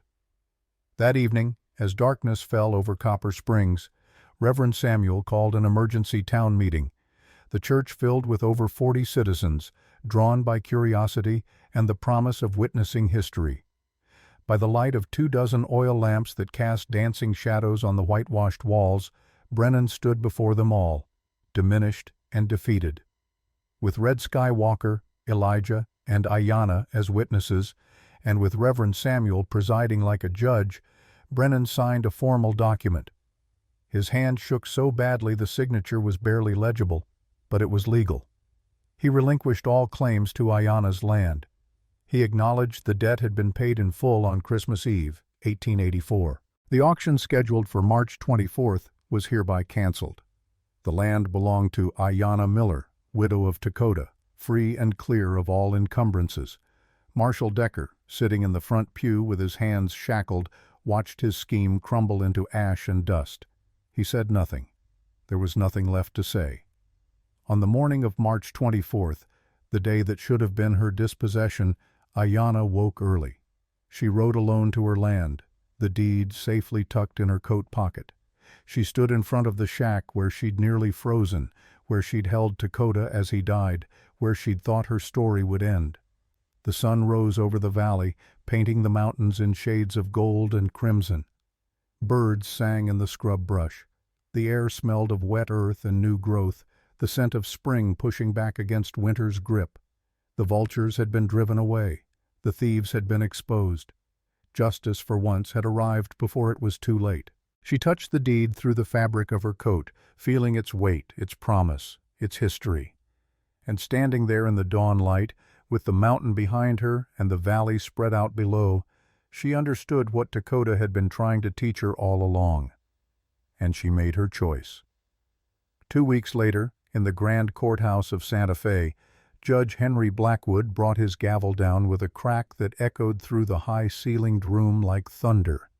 He was 62 years old, weathered by 30 years of frontier justice, and he'd seen enough corruption to fill 100 ledgers. But the case before him had stirred something in his chest that he thought had calcified years ago: righteous anger. "Marshal Owen Decker," the judge said, his voice carrying the weight of law and consequence, "you are found guilty of conspiracy to defraud, abuse of office under color of law, and attempted theft through legal manipulation. The sentence is 10 years in the territorial prison." Decker stood in chains, his face pale, the swagger completely gone. He looked small suddenly, diminished, revealed as what he truly was beneath the badge and the authority, a petty thief in an official uniform. "Horace Brennan," Judge Blackwood continued, turning his gaze to the shopkeeper who looked like he'd aged 20 years in 2 weeks, "you are found guilty of conspiracy and fraud. 3 years in territorial prison, and you will pay restitution of $5,000 to Mrs. Ayanna Miller for damages and distress caused." The gavel came down again. Final, irrevocable. Justice served in a territory where justice was often as scarce as water in the desert. "Mrs. Miller," the judge said, his voice softening slightly. He looked at Ayanna sitting in the front row, flanked by Elijah on one side and Reverend Samuel on the other. "The land in question is hereby confirmed as your legal property, free and clear of all debts. The court apologizes for the treatment you received in Copper Springs, though words cannot undo what was done. You have shown more courage than many men I've known. The territory is better for having people like you in it." Ayanna stood, her hands folded in front of her, and nodded with dignity. "Thank you, Your Honor. Justice is all I asked for. Justice is what I received." Outside the courthouse, the spring sun was warm on their faces. Red Skywalker waited on the steps with his warriors, patient as stone. When Ayanna emerged, he smiled his fierce old smile. "It is done?" he asked. "It is done," she confirmed. They rode back to Copper Springs that afternoon, arriving as the sun was setting and painting the mountains in shades of gold and crimson. The town seemed smaller somehow, less imposing than it had been when she'd walked into Brennan's store 4 months ago as a desperate widow begging for mercy. Now it was just a collection of buildings, just a place where people lived and died and tried to make sense of a hard world. They stopped at the edge of town, where her shack still stood. Ayanna dismounted and walked to the door, Elijah following a few steps behind. She stood there looking at the structure that had been her home, this place where she'd cried herself to sleep, where she'd held Dakota's hand as he died, where she'd nearly frozen with her son because the world had no room for people who didn't fit into neat categories. The deed was in her pocket, warm against her hip. This land was hers. Legally, officially, undeniably hers. She could rebuild. She could stay. She could make a life here in the valley, force the town to accept her through sheer stubborn will. Dakota had bought this land with dreams of copper mines and schools where children of all colors could learn together. She could honor those dreams. She could make them real. But standing there in the twilight, feeling the weight of that choice, she realized something fundamental. Dakota's dream hadn't been about this specific plot of earth. It had been about building bridges, about creating spaces where the walls between people came down. And that cabin on the mountain, with its dream catcher hanging in the window and its coffee always hot on the stove, was already that bridge, already that space. Elijah stood beside her, close enough that she could feel his warmth. He didn't speak. He'd learned that some decisions had to be made alone, in the quiet of the heart. "The roof leaks here," Ayanna said finally, her voice quiet but steady. Elijah's head turned toward her. "What?" "The roof leaks. The walls let in the cold. And I'm tired, Elijah. I'm so tired of walking between two worlds, feeling like I don't belong in either one." She turned to face him fully, this giant of a man who'd stepped into that store on Christmas Eve and changed everything. "I want to walk between them with you. I want to stand on that mountain where Apache and White live together without shame or judgment, where anyone who needs a place to belong can find one." She pulled the deed from her pocket and held it up. "I'll keep this land, but not to live on, to protect, to make sure it's used the way Dakota wanted, for schools or hospitals or whatever serves the people. But I'll live up there." She pointed to the mountain, where the last light was touching the peaks. "With you, with Keel, with anyone else who needs a home and can't find one in the valley." Elijah's eyes grew bright. His jaw worked, emotion rippling across his weathered face like wind across water. "It's a hard life up there," he said, his voice rough. "No church bells, no society, just wind and work and wilderness." Ayanna stepped closer and took his hand. His palm was rough, scarred from a lifetime of hard living, but it was warm and strong and steady. "I don't need church bells," she said. "I need truth. I need safety. I need a man who saw me when everyone else looked away." Cale had been sitting on his horse, watching this exchange with the wisdom children sometimes have when adults are dancing around something important. Now he slid down and ran to them, wrapping his arms around both of them. "I want to go home," he said simply. "Up to the cabin. That's where we belong." Elijah looked down at the boy, at Ayanna, at these two people who'd walked into his isolation and shattered it completely. He knelt down so he was eye level with Cale, his massive frame somehow gentle. "You sure, Ashki?" he asked. "It's steep. It's cold. It's lonely sometimes." Cale shook his head. "It's not lonely. You're there, and Mama's there. That's not lonely. That's family." Elijah stood slowly, and when he looked at Ayanna again, there were tears on his face running into his beard. "Then let's go home," he said. 5 years passed like water running over stones, changing everything slowly but completely. The cabin on the mountain grew. Elijah built a second room, then a third. He constructed a barn that could shelter animals and store food for winter. The garden expanded, a mixture of Apache crops and white man's vegetables growing side by side in the mountain soil. But more than the physical changes, it was what the place became that mattered. Word spread, carried by traders and travelers, by Apache heading to the reservation and settlers heading west. There was a place on the mountain where outcasts were welcome, where people who didn't fit anywhere else could find shelter, where the color of your skin or the language you spoke didn't matter as much as the content of your character. They called it Two Mountains, one for each world that had rejected its builders, coming together to create something new.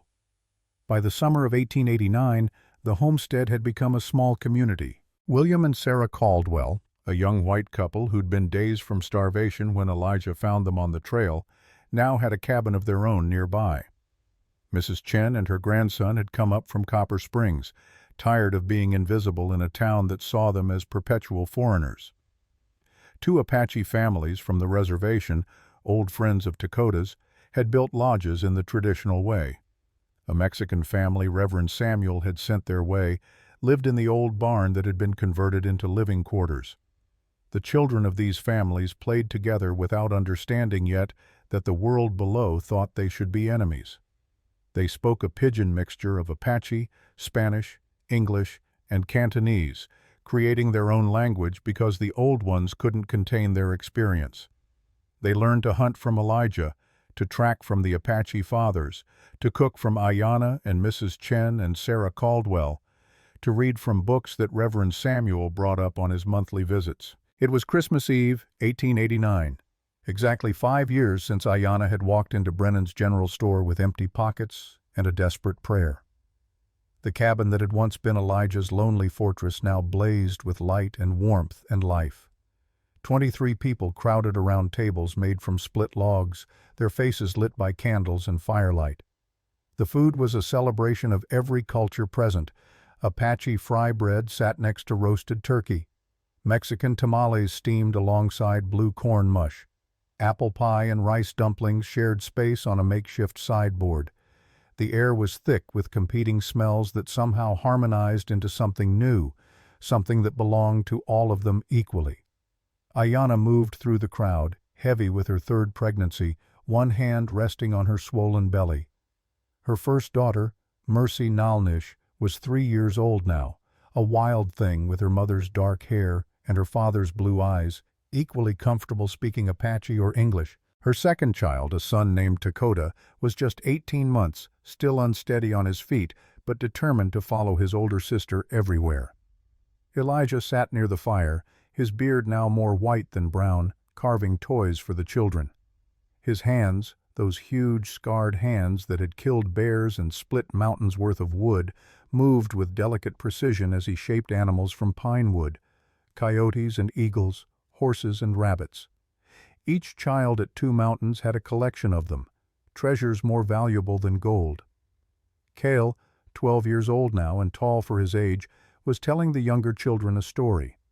His voice had the cadence of both cultures in it, the storytelling tradition of Apache mixed with the narrative structure of white folk tales. He told them about a night 5 years ago, about a mother who'd been brave enough to ask for help, about a mountain man who'd been brave enough to give it, about how sometimes the family you choose is stronger than the family you're born into.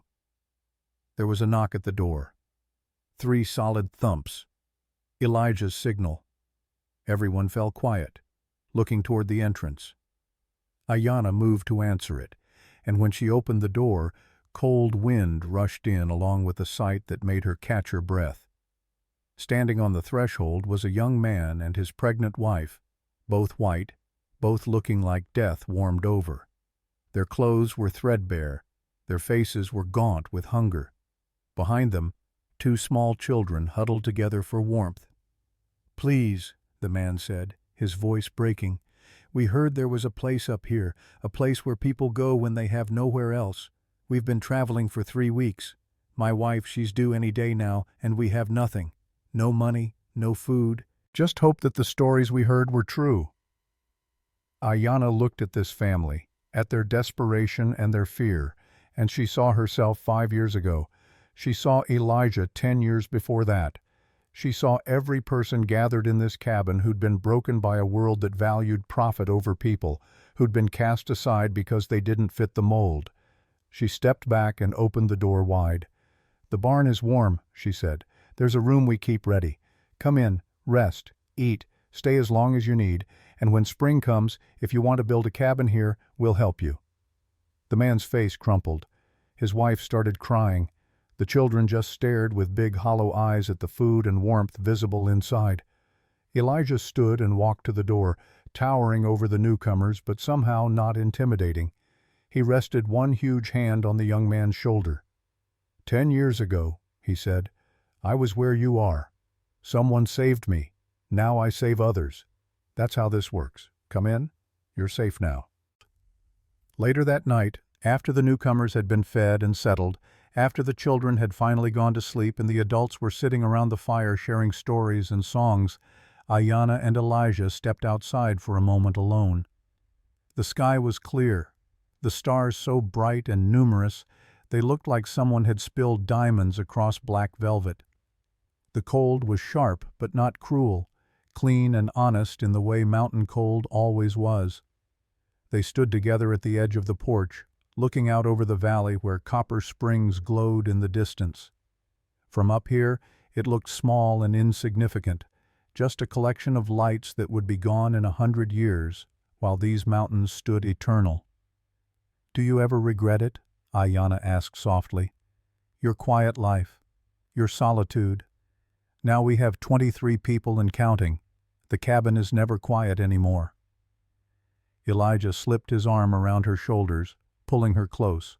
"Every day," he said, and she looked up at him in surprise until she saw the smile hidden in his beard. "Every day I regret not doing this sooner." They stood in comfortable silence for a moment, listening to the muffled sounds of laughter and conversation from inside. Then Ayana spoke again, her voice thoughtful. "Dakota used to say, 'Be the bridge between two worlds.' I spent so long thinking he meant I should stay in the valley, should force those worlds together down there where people didn't want them together. But I was wrong." "Wrong how?" Elijah asked. "The bridge isn't down there. It's up here. We built it. This place, these people, this family that doesn't care about the color of someone's skin or the language they speak, we're the bridge. And anyone who needs to cross, anyone who's tired of being told they don't belong anywhere, they can find us here." Elijah nodded slowly. "Nalnish told me once that hate was easy. She said love was the hard choice, the brave choice. Building something is always harder than tearing something down, but what we build lasts." Inside the cabin, someone had started singing. It was an old Apache song, but others joined in with harmonies that came from different traditions, creating something new, something that belonged to all of them and none of them, something that could only exist in this place where the walls had come down. Ayana rested her head against Elijah's chest, feeling the steady beat of his heart, feeling the life growing inside her, feeling the warmth of the home they'd built together. "Our daughter, Mercy Nalnish," she said. "When she grows up, she'll never know what it's like to be told she doesn't belong. She'll grow up knowing she belongs everywhere because she belongs here first."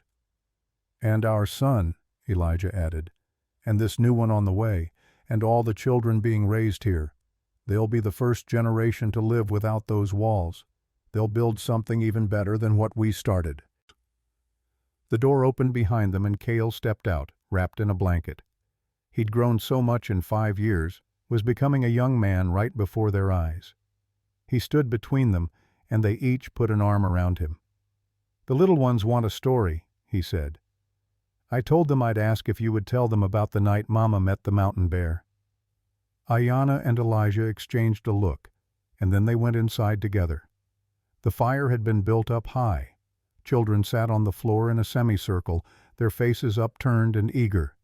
Adults sat behind them, knowing the story but wanting to hear it again, the way all good stories need to be told and retold. Elijah settled into his chair, and Ayana sat beside him, and together they told the story. They told about a night 5 years ago when the coldest thing wasn't the snow but the laughter of people who'd forgotten how to be kind. They told about a woman brave enough to ask for help and a man brave enough to give it. They told about climbing a mountain in a blizzard and finding that sometimes home isn't a place you come from, but a place you build with people who see you for who you really are. As they spoke, snow began to fall outside. Soft and gentle, not the killing storm of 5 years ago, but a benediction, a blessing. And in that cabin on the mountain, surrounded by people from every walk of life, every background, every world that existed in that territory, a different kind of Christmas was being born. One built not on tradition or religion or tribal affiliation, but on the simple radical act of treating every person as if they mattered. Because they did matter, every single one of them. And that was the lesson Dakota had been trying to teach, the bridge Nalnish had been trying to build, the truth that Elijah had learned in his long years of solitude and Ayana had learned in her years of rejection. People mattered. Love mattered. Building something together mattered more than all the walls that tried to keep them apart. The fire crackled. The children listened with wide eyes. The adults nodded along to a story they'd lived through or heard a dozen times but never tired of. And outside, the mountain stood eternal, witness to the small, brave acts of broken people becoming whole together. They say the coldest thing in winter isn't the snow, it's the laughter when you have nothing left. But they're wrong. The coldest thing is giving up. The coldest thing is accepting that the world is cruel and deciding not to fight it. The warmest thing isn't the fire, it's the hand that reaches out when everyone else turns away. It's the door held open for a stranger. It's the meal shared with someone who has nothing to give in return. It's the choice, made every single day, to see people as human beings instead of categories, as individuals instead of stereotypes, as worthy of dignity and respect simply because they exist. Elijah McCrae lived until 1920, dying peacefully in his sleep at the age of 82, surrounded by children and grandchildren who carried his legacy forward. Ayanna passed 2 years before him in 1918, at the age of 63, having delivered more than 50 babies in the mountain communities, having taught 2 generations how to survive with grace and dignity. The cabin at Two Mountains still stands. It's been expanded over the decades, added on to by each new generation. It serves now as a community center, a reminder of what's possible when people decide that belonging to each other is more important than the labels the world tries to force on them. The original Dreamcatcher still hangs in the window, weathered by time but unbroken. And on cold winter nights, when the snow falls soft and the fire burns bright, parents still tell their children the story of the Apache widow and the mountain bear. The story of how kindness in the face of cruelty can change the world, how love in the face of hate can build something that lasts for generations, how the choice to see each other, really see each other, is the most revolutionary act of all. Because in the end, that's what they did. They saw each other, and in seeing, they were saved, and in being saved, they saved others. And the circle continued, wider and wider, until that lonely cabin on a frozen mountain became a beacon of hope that still burns today, reminding us all that home isn't where you're from. Home is where you're seen, where you're valued, where you're loved for exactly who you are. And somewhere, if you listen carefully on quiet winter nights, you can still hear the echoes of laughter around that fire. Not the cold laughter of cruelty, but the warm laughter of family, of chosen family, of people who decided that the world's walls weren't strong enough to keep them apart. That's the legacy of Two Mountains. That's the story worth telling. That's the bridge that still stands, inviting anyone who needs it to cross over into belonging.